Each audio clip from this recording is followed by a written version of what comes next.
Nós te louvamos, Senhor, porque o Senhor é fiel. Tua graça e tua misericórdia são renovadas cada dia em nosso favor.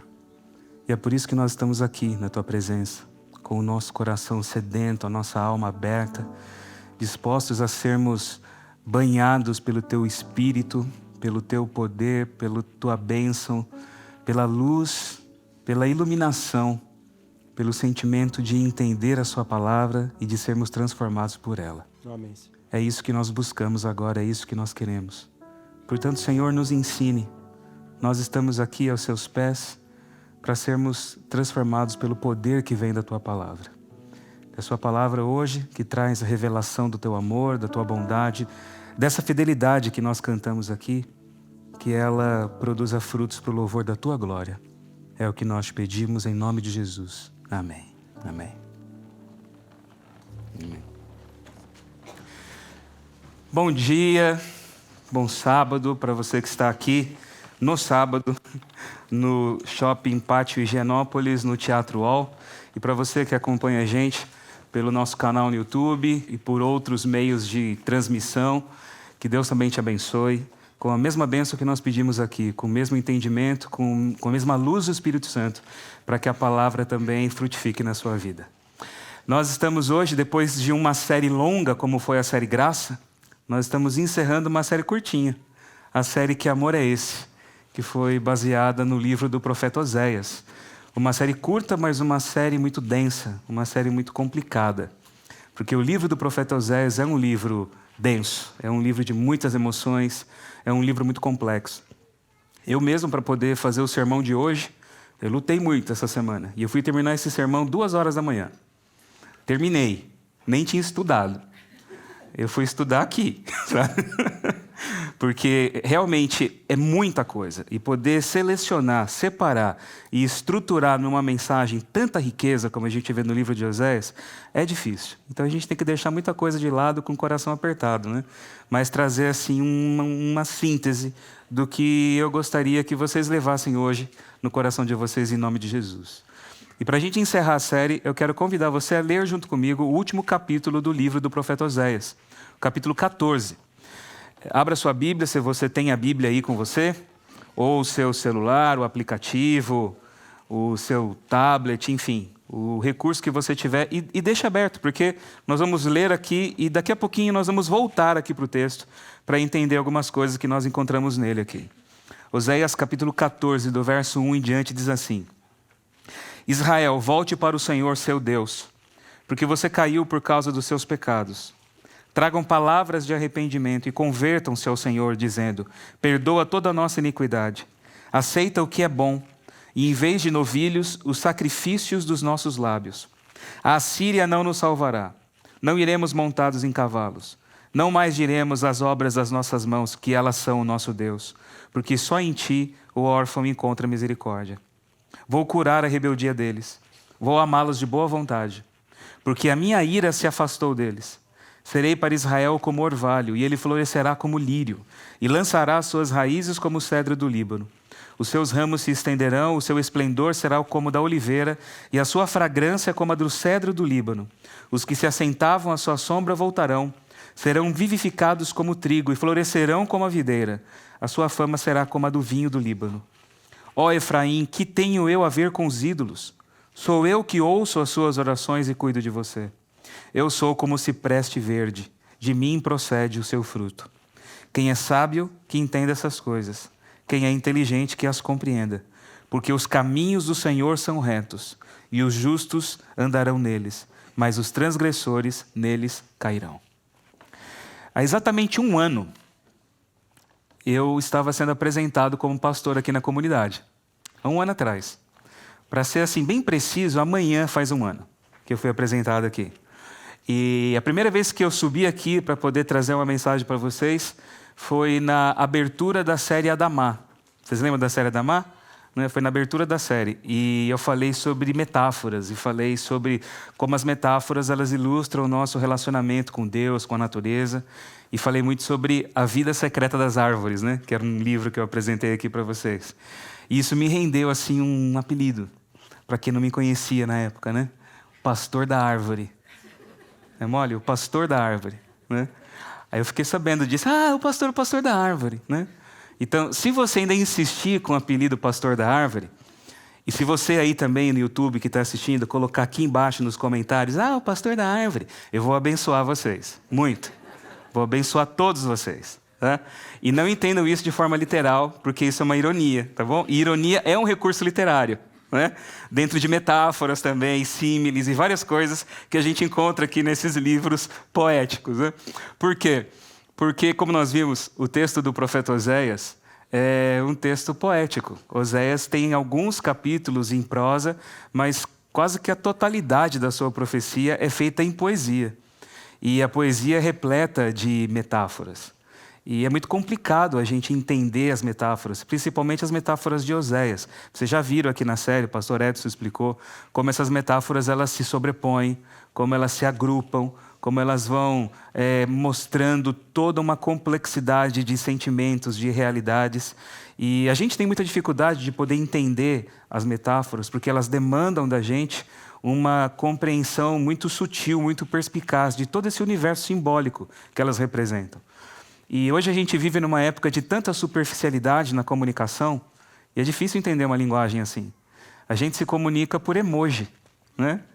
É muito legal quando você escreve aquele textão e o cara vai e põe um joia, assim. Ou então você faz assim, uma coisa bonita, nisso escolhe as palavras, aí vem só uma carinha rindo. Sabe? Mas é assim, a gente se comunica dessa forma, né? Ou então por figurinhas de WhatsApp, né? Nada contra, eu amo as figurinhas. Pode mandar para mim, que eu coleciono todas e vou compartilhar com a galera também. Mas é assim que a gente expressa muitas vezes o que a gente pensa, o que a gente sente. E aí quando a gente se depara com um texto tão profundo como esse do profeta Oséias, a gente se vê perdido no meio de todos esses significados metafóricos aqui e a gente precisa de alguém que explique o que elas representam para a gente. E é o que a gente está tentando fazer aqui nessa série. Embora, como eu disse para vocês, o que a gente está colocando aqui é uma visão superficial, porque o livro é muito profundo. Por que escrever uma profecia em poesia e metáfora? Porque a metáfora e a poesia, elas são janelas para a compreensão do mundo. Eu estava lendo um artigo que falava sobre esse poder que a poesia tem de explicar o mundo, e eu encontrei aqui 2 especialistas em literatura, um cara chamado Major Jackson e uma mulher chamada Emily Warren, que dizem o seguinte, ele fala assim, o Major Jackson, sobre a poesia. Um dos principais objetivos da poesia é iluminar os muros do mistério, o inescrutável, o indizível. Quase que é uma poesia, né, que ele fala aqui, né? Esse é o objetivo da poesia. A Emily Warren fala assim, a poesia pode saltar e carregar a sinapse, conexão, entre nós e o mundo, alterando ambos, tanto aquele que lê, aquele que escreve e a forma de entender o mundo. E a metáfora tem esse poder. A metáfora, ela consegue unir ideias abstratas com realidades concretas. A gente pensa em metáfora, a gente fala muitas vezes em metáfora, porque ela consegue expressar a nossa visão do mundo. Ela não é um enfeite poético, um enfeite literário. É uma maneira de poder também lidar e mexer com as emoções e com as ações. Porque se a metáfora expressa uma visão de mundo, ela também pode transformar a nossa percepção e a nossa visão do mundo. E se ela transforma a sua visão do mundo, ela também vai transformar a sua maneira de se relacionar com ele. Entende? Por isso que a poesia e a metáfora têm esse poder. E o livro do profeta Oséias vai usar esses recursos para poder lançar luz a respeito dos sentimentos de Deus, do caráter de Deus e das ações de Deus, do relacionamento dele junto com Israel. E a melhor forma de fazer isso é através da poesia e através da metáfora que ele vai empregar aqui. O profeta Oséias, como nós já vimos aqui nos outros episódios anteriores da série, ele vive no 8º século antes de Cristo, era um período conturbado. A profecia dele é longa, ele exerce um ministério profético longo de mais ou menos uns 30 anos, e ele começa na época do rei Jeroboão II, no Reino do Norte, o reino dividido, né? Reino do Norte, Israel, Reino do Sul, Judá. Eram 2 reinos divididos depois da morte de Salomão, e nunca mais os reinos se uniram. Judá tinha a capital em Jerusalém, o Reino do Norte a capital em Samaria. O primeiro rei foi Jeroboão I. Aí há mudanças de dinastias, há uma série de guerras, conflitos, nós vimos aqui. E Jeroboão II governa nesse período. E é um período de riqueza, um período de fartura, um período de prosperidade. É conhecido como a Era de Prata. A Era de Ouro era com Davi e Salomão. A Era de Prata é o período aqui de Oséias. Mas Oséias, como a profecia dele é longa, o tempo é longo, ele vai viver também um período que começa com essa prosperidade, mas lentamente ele vai vivendo um declínio do poder, da política, da influência do Reino do Norte, e ele vai profetizar a destruição do Reino do Norte, porque a Assíria é o império que está crescendo, e a Assíria vai destruir Israel no ano 722 a.C. Então ele vai abranger esse período, de um lado de prosperidade até a ruína, a destruição total. E o livro dele é o que encabeça o que a gente chama de livro dos 12. É assim que é chamado no cânon hebraico. Não são cada profeta separados. Eles entendem como um livro só. E Oséias é a abertura. E os profetas eles são organizados num arranjo meio que cronológico, mas muito mais temático. Eles estão ligados. Então, o tema do livro dos 12 vai falar, de maneira geral, por todos os profetas, a denúncia dos pecados de Israel, o juízo, a destruição e promessas futuras de restauração. E o livro de Oséias está estruturado dessa forma. Então, como ele abre o livro dos 12, ele é um microcosmos de toda a temática dos 12 profetas. É um resumo do que você vai encontrar neles lá. Então, você tem 3 momentos do livro dele. O livro dele é dividido em 3 partes. Em 3 sessões de julgamento. E nós vimos aqui, o tribunal da aliança, o julgamento, é chamado na Bíblia em hebraico de Riv.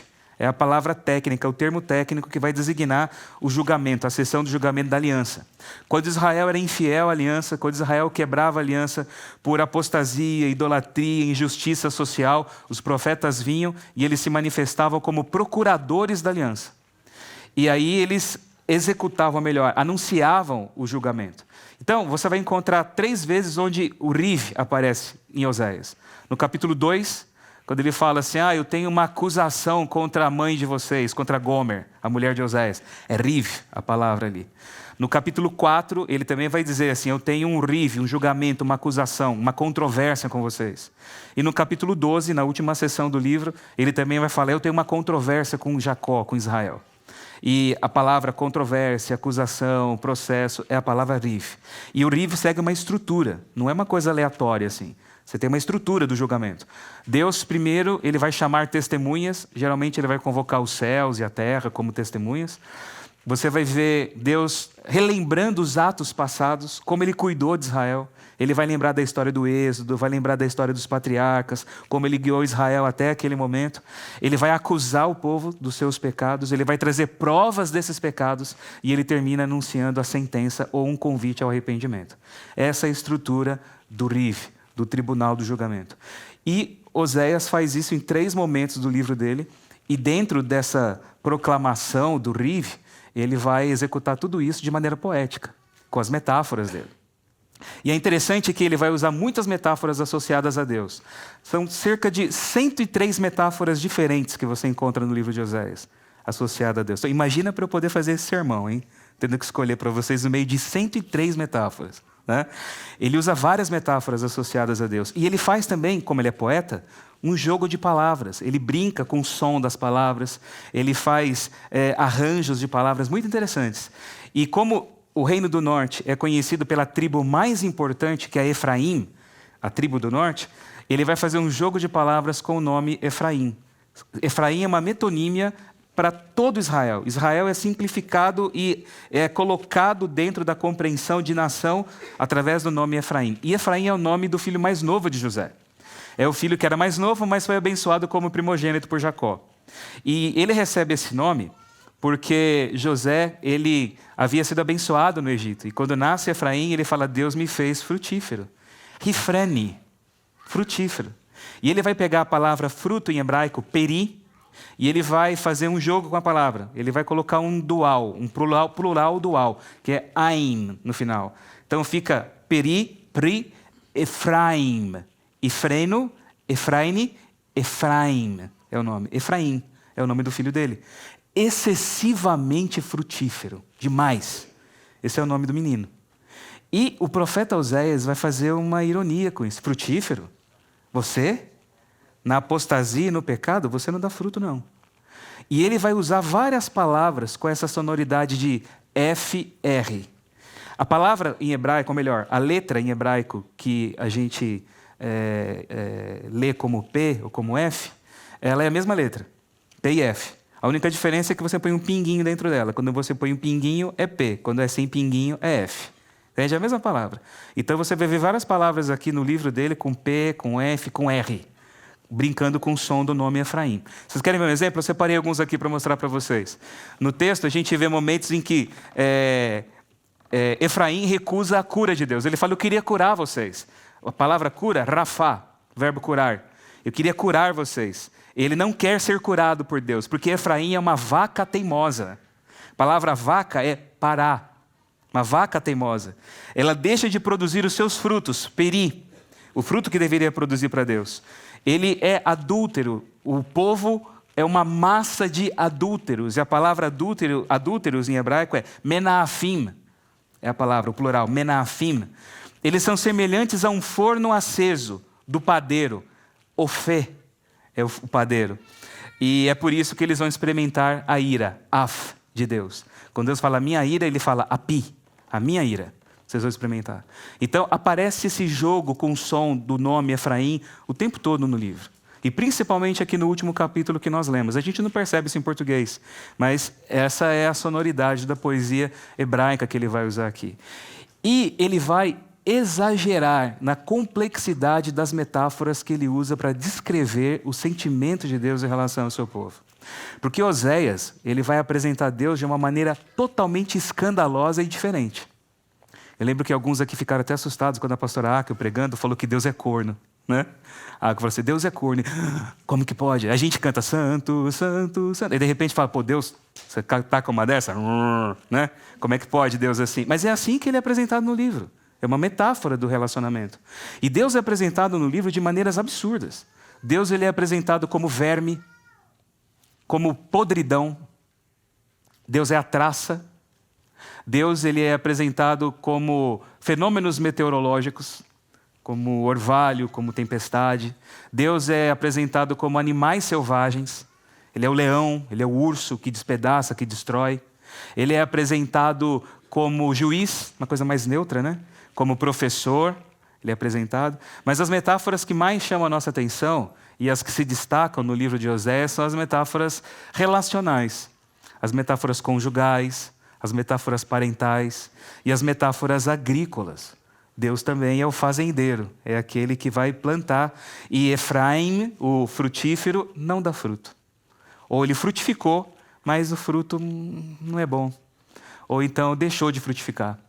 Então você vai encontrar isso várias vezes nessas sessões de julgamento do livro.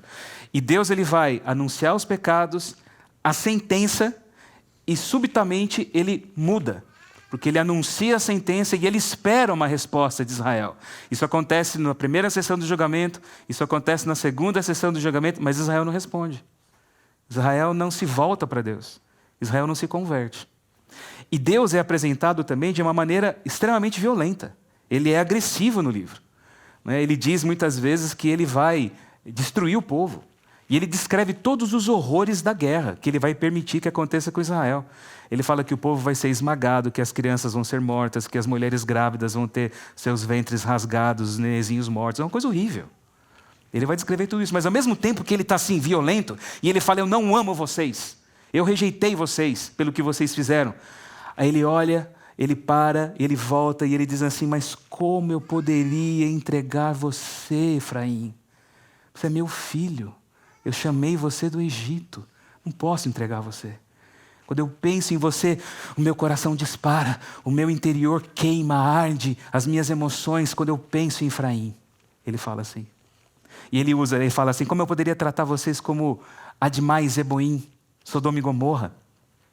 E aí ele vai usar a palavra, quando ele fala meu coração dispara, a palavra ali, meu coração muda. E é uma palavra usada lá em Gênesis para descrever a destruição de Sodoma e Gomorra. Elas foram subvertidas, fala assim na tradução antiga nossa, né? Elas foram mudadas as cidades. E Deus fala, o que aconteceu com elas eu não quero que aconteça com vocês, eu prefiro que seja comigo, com o meu coração. E é assim que ele fala. Então essa é a complexidade de Deus, um Deus passional, um Deus que anuncia a destruição, mas o amor dele é maior. E você vê esse conflito interno, porque o relacionamento de Deus com Israel é complexo, como Deus também é complexo. E Oséias tem a permissão divina de revelar Deus de uma maneira como na Bíblia inteira você não vai encontrar. A gente procura se identificar com Oséias, né, com o drama familiar dele, da mulher adúltera, de Gomer. Mas, na verdade, Oséias aqui, ele é um símbolo de Deus. Nós é que somos Gomer. Israel é que é Gomer, nós somos Gomer. Oséias, Roshea, é o nome salvação. É o nome ligado a Deus. Yeshua, o nome de Jesus, é ligado ao nome de Oséias. Então, ele é a salvação e nós somos Gomer. E aí a gente chega na última seção do livro, no último Riv, no último tribunal da aliança, que começa no capítulo 12. Ali ele vai relembrar a história de Jacó, como eu disse para vocês, ele vai relembrar o passado. Mas ele vai levantar a seguinte acusação, ele diz assim: Israel é mentiroso, o povo continua mentindo. 2 tribunais já aconteceram e eles continuam mentindo. E por causa da mentira, ele vai contar a história de Israel, mas chamando Israel de Jacó. O nome Jacó não significa enganador, como muitos falam. Jacó vem de Yaakov, vem de Akav, que é o calcanhar. Ele segura no calcanhar do irmão dele, quando ele nasce. Mas o comportamento dele vai associar o nome dele com a mentira, porque ele vai enganar o pai dele, né? Ele é mentirosinho, né? E aí ele vai se tornar um enganador. E no capítulo 12 ele vai lembrar essa história. E ele vai dizer assim: Jacó lutou com Deus. Porque Israel, Efraim, ainda luta com Deus. Deus é o adversário do povo. Deus continua sendo o adversário, vocês continuam lutando comigo. E ele usa uma palavra interessante, né? O verbo lutar aqui, sur, aparece aqui, Sará Elohim, lutou com Deus. E quando eu falei em casa assim, né? Sará Elohim, falei Sará, lutar, lutou. Aí, e Sara é o nome da minha filha, né? E Sara é princesa. A palavra Sar é príncipe em hebraico. E o verbo lutar, Sará Elohim, a mesma sonoridade. Aí o Dani estava lá e falou: agora eu entendo muita coisa. Falei assim, lutar, né? A princesa que luta, né? É. E aqui eu não posso deixar de mandar um recado especial para uma pessoa que eu sei que está me vendo aí agora. Uma pessoa. O namorado da Sara. É para você. Aqui vem um recado de Deus. Princesa, mas luta. Então, é por sua conta, tá? Fica o recadinho, né? E nesse Riv, Deus vai lembrar essa história dele com Jacó, da luta com Jacó, como ele tirou Israel do Egito, como ele mentou Israel no deserto, mas também vai lembrar a ingratidão do povo, a infidelidade do povo, a dureza do coração do povo. E todas essas emoções elas vão aflorar, porque essas metáforas vão descrever as emoções de Deus. Deus, ele se sente traído, Deus se sente decepcionado, Deus se sente abandonado. Deus, ele ama e Deus odeia. Ao mesmo tempo. Olha quanta coisa. 5 emoções assim diferentes que a gente encontra aqui, associadas a essas metáforas a Deus. Tudo isso vai aparecer aqui. E aí, de repente, ele vai terminar o capítulo 13 com as seguintes palavras. Ele vai dizer assim, do versículo 14. Eu os remirei do poder do inferno e os resgatarei da morte. Alguns comentaristas dizem que o melhor não seria apresentar esse texto como uma afirmação, mas como uma interrogação. Eu os remirei do poder do inferno? Eu os resgatarei da morte? Ele diz, do destino que está esperando por vocês? Ele diz, onde está, ó morte, as suas pragas? Onde está, ó inferno, a sua destruição? Os meus olhos estarão fechados para a compaixão. Ainda que Efraim dê frutos entre os irmãos, virá o vento leste, vento do Senhor, subindo do deserto. Ele secará sua nascente, estancará sua fonte, ele saqueará o tesouro de todas as suas coisas preciosas. Samaria levará sobre si a sua culpa, porque se rebelou contra o seu Deus. Cairá a espada, seus filhos serão despedaçados e as mulheres grávidas serão abertas pelo meio. Olha que coisa linda. Poesia. Poesia, versinho, né? Pra você cantar, isso aqui, uma letra dessa. E aí, de repente, no capítulo 14, Deus muda completamente, sem nenhuma explicação. O capítulo 14 vai apresentar uma quebra dessa linguagem, porque aqui os verbos apresentados, eles voltam a ser apresentados no imperativo. São 3 verbos. Ele fala para Israel voltar, shuv. Ele fala para Israel trazer um novo sentimento, lakav, lakar. E vai dizer assim, diga, amar. ordens, verbos imperativos para que Israel tome uma atitude diante do amor de Deus, daquilo que Deus está apresentando. E ele vai dizer assim: Israel, volte para o Senhor seu Deus. E aqui no capítulo 14, as metáforas que apareceram no texto anterior de Oséias, elas voltam a aparecer aqui, mas elas são totalmente subvertidas. O significado delas muda completamente. Aquilo que era usado de uma forma, aqui vai aparecer com outro significado, com outro contexto, com outro sentido. Deus está mudando a história. Deus está mudando o futuro de Israel. Entende? Os nomes dos filhos de Oséias vão aparecer aqui de novo. A alusão aos nomes deles. Lembra dos nomes deles? Não é? Jezreel. É um nome bonito. Né? Só que era associado com as guerras que aconteciam nas mudanças das dinastias dos reis, das tragédias. Era como você colocar o nome num filho de Gaza, por exemplo. Sabe? Gaza, minha pequena Gaza. Só um local de tragédia, de morte, de destruição. Jezreel era assim. A outra filha é Lo-Ruamá, sem compaixão, sem misericórdia. E o outro Lo-Ami. Nasceu o filhinho Lo-Ami, não meu povo. Oséias olha e fala: esse aqui não é meu não. É a cara do vizinho. Igualzinho ele. Não é meu povo não, Lo-Ami. Ele fala. E aqui, tudo isso vai aparecer de novo no capítulo 14, mas tudo vai ser subvertido.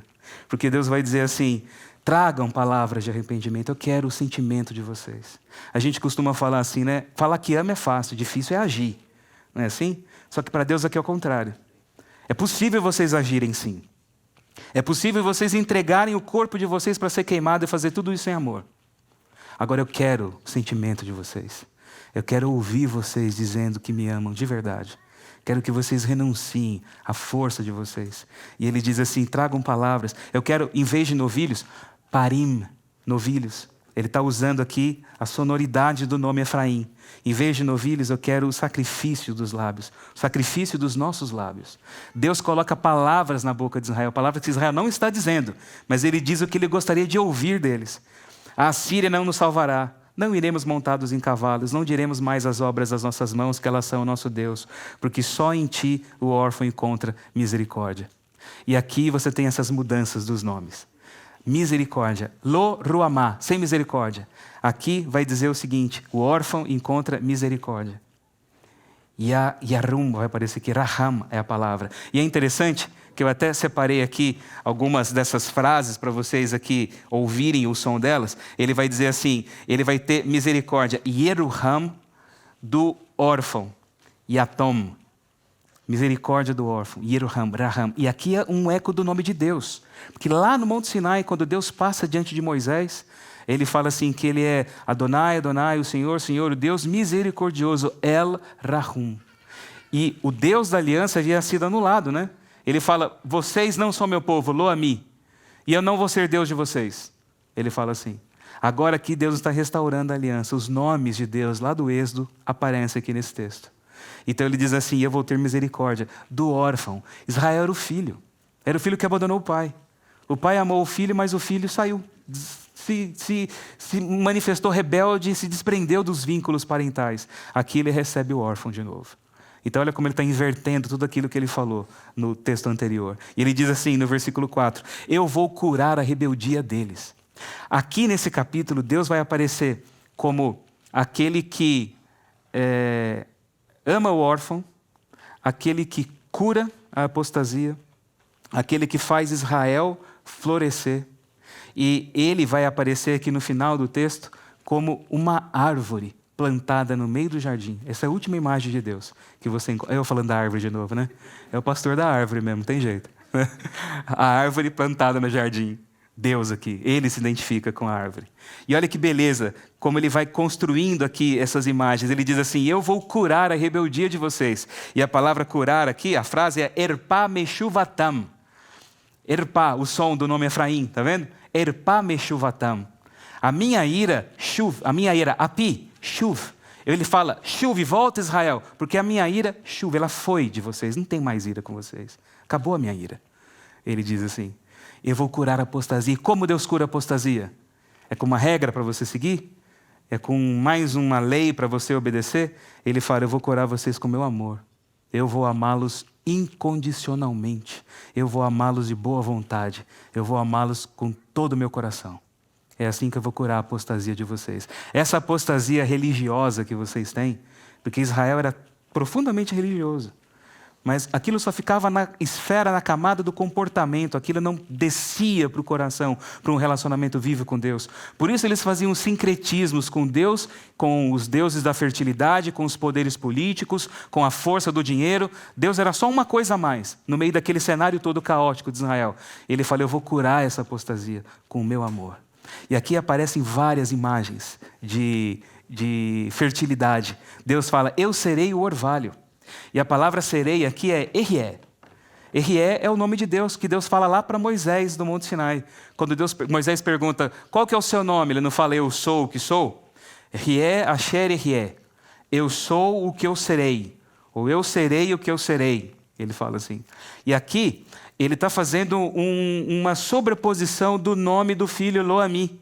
Porque ele diz assim, Lo-Ami, não meu povo, e eu não serei o seu Deus. Mas literalmente ele não usa a palavra Deus lá no texto de Oséias. Ele fala, e eu, não serei, não Erié para vocês. Vocês não são meu povo, eu não serei para vocês. Só que aqui ele resgata de novo o nome sagrado. Ele volta a ser o Deus da aliança com Israel. E Jezreel, que é o nome da tragédia, aqui o nome volta a trazer o seu significado original, que é semeada por Deus. Deus fala, eu vou ser o orvalho que vai plantar vocês. Vocês vão frutificar agora. Os presentes que Gomer recebia dos seus amantes e que Israel buscava dos deuses da fertilidade, azeite, vinho, trigo, as videiras, tudo isso aparece aqui. Deus é que dá tudo isso. Não é através de vocês, é eu que dou. A linguagem do relacionamento conjugal ela vai aparecer aqui nesse capítulo que nós lemos. Porque ele vai dizer assim, o lírio vai florescer. Ifrá, o nome é Efraim, florescendo o lírio. O lírio vai florescer. Vocês vão se assentar na minha sombra. Vocês vão beber o vinho, o cheiro do perfume do Líbano. Essas imagens, todas elas aparecem lá no Cântico dos Cânticos. Assentar debaixo da sombra do amado, o vinho, o perfume. Isso são imagens de cânticos, são palavras de cânticos conjugais que Oséias está trazendo aqui no final do seu livro. Restaurando o relacionamento conjugal com o povo. Olha que coisa linda, né? E aí, no final, a última advertência que ele traz para Efraim. Ele vai dizer assim, o verso 8. Ó Efraim, que tenho eu a ver com os ídolos? Sou eu quem ouço as suas orações e cuido de você. Eu sou como o cipreste verde. De mim procede o seu fruto. E aqui aparece o jogo de palavras mais, na minha opinião, mais absurdo, mais escandaloso do livro. Porque essa frase, sou eu que ouço as suas orações e cuido de você, em hebraico, essa frase, ela vai ser assim, ele vai dizer assim, Ani, eu, Aniti vashreinu, que é literalmente assim, eu respondo e olho atentamente. Literalmente é isso que ele está dizendo. Só que aqui você tem um trocadilho com o som do nome das deusas da fertilidade. Porque ele fala assim, Ani, Aniti, Anat, era o nome de uma das deusas. Vashreinu, Asherá é o nome da outra deusa, que era uma deusa árvore. Olha só, Deus está dizendo assim, eu sou sua Aniti, eu sou sua Asherá. E ao mesmo tempo, sou eu que olho você, sou eu que respondo você, sou eu que cuido de você. Olha a riqueza da poesia de Oséias. E aí não é Asherá que é a árvore, eu sou a árvore. Eu sou a árvore plantada. Vocês vão se abrigar debaixo da minha sombra. O seu fruto, Efraim, você que é frutuoso, o seu fruto, Peri, seu fruto procede de mim. O fruto vem de Deus, não é de você. E aqui que vem a beleza do texto de Oséias. A gente procura oferecer para Deus frutos, não é? Para que Deus de alguma forma se torne propício em nosso favor. E qual é o fruto que a gente oferece? Fruto religioso, né? Frequência a culto, dízimo, levar a gente para a igreja, aquela coisa toda. É assim que a gente quer se tornar queridinhos de Deus, né? Deus fala, eu não sou Baal, eu não sou Anat, Asherá. Eu sou aquele de quem o fruto de vocês vem. É de mim que vem o seu fruto. O fruto é estar em união, ligado com Ele. Esse Deus que no final do livro se torna um com a criação. Ele é uma árvore no meio do jardim que é o povo dele. Ele se une com a criação para nunca mais deixar de estar unido com a criação. Se lá vem o anúncio da morte, aqui é o novo jardim do Éden, aqui é a ressurreição. Por isso Paulo, lá em 1 Coríntios capítulo 15, ele vai olhar esse texto, e o texto que falava da morte, mas ele entendendo a promessa da restauração e dessa vida exuberante, ele vai dizer, onde está, ó morte, a sua vitória? Onde está, ó morte, o seu aguilhão? Ele vai citar Oséias, falando da ressurreição e da vida que nós temos em Jesus. Porque Jesus é aquele que, por meio de quem Deus se uniu de maneira inseparável com a sua criação. E é só a união com Ele que vai fazer com que você possa produzir fruto. Fruto do Evangelho, fruto de mudança de mente, mudança de coração, mudança de comportamento, que eu não faço por mim mesmo, é o Espírito em mim. Por isso Deus fala, eu vou curar vocês desse religionismo barato que vocês têm, dessas devoções litúrgicas vazias. Eu vou curar vocês com o meu amor, com a minha graça, com a minha bondade. E a pergunta que fica é, você quer ser curado? Porque a gente não quer ser curado. A gente quer uma melhora de vida, a gente não quer cura. Porque cura, ela pressupõe uma mudança, uma transformação radical da maneira como eu penso, dos meus sentimentos, de reconciliação com quem eu não quero me reconciliar, de transformação radical da forma de viver, de sentir a vida, de me relacionar com Deus de uma outra maneira. Mas eu não quero isso, eu quero religião. Porque a religião, através de cultos, controles, doutrinas, comportamento, é muito mais fácil. Eu tenho um controle disso tudo. Mas Deus oferece a cura. É por isso que Jesus pergunta, quando Ele vai curar as pessoas, Ele pergunta, você quer ser curado? Ele chega lá no tanque de Betesda, e olha a ironia, Betesda é casa da misericórdia, Beit Hesed. E lá só tem gente desgraçada ali no meio. Ele encontra um paralítico há 38 anos e olha para o cara e fala, você quer ser curado? Não é uma pergunta idiota? Você pergunta para quem está ali esperando milagre? Mas não é idiota, porque ele sabe que no fundo a gente não quer. A gente se apega à doença e torna isso como um traço de identidade nossa. É assim que eu sou, é assim que eu vou ser, e vão ter que me engolir. Mas ele fala, você quer mudar? Quer ser curado? Eu vou curar você com o meu amor. Eu vou fazer com que você esqueça dos seus recursos, dos seus poderes, dos seus diplomas, das suas alianças, dos seus conluios. É você e eu, só. É a minha graça transformando você. Você quer isso? E é por isso que o livro termina com o seguinte convite. Ele diz assim, quem é sábio, entenda estas coisas. Quem é inteligente, que as compreenda. Porque os caminhos do Senhor são retos. Os justos andarão neles, mas os transgressores neles cairão. O sábio entende a graça, o amor de Deus. Está unido com esse que está intrinsecamente ligado com a sua criação. Ele é um fluxo dessa graça. Esse é o sábio, esse é o inteligente. Mas são dois caminhos. Porque os sábios andam nesses caminhos, eles se relacionam assim com Deus. Os outros caem nesses caminhos. Porque se enchem de ideias, de teologia, de conceitos, mas não vivem o relacionamento transformador com o Senhor. E a pergunta que fica é, você quer ser curado? Essa é a pergunta que Deus faz para você e só você pode responder. Senhor Jesus, nós estamos aqui diante do Senhor como nós somos. Pecadores, falhos, pequenos, mas nós reconhecemos o poder, a grandeza e a força da sua graça e do seu amor. Esse amor indescritível, esse amor inigualável. E é a Ele que nós nos apegamos hoje, para que o Senhor nos lave, nos limpe e nos transforme. Faça essa obra, porque nós não conseguimos fazer por nós mesmos. O nosso fruto vem de Ti. E nós queremos ser frutíferos. Queremos ser Efraim nas Suas mãos, para que o Seu nome seja glorificado através de nós. É o que nós pedimos, em nome de Jesus. Amém.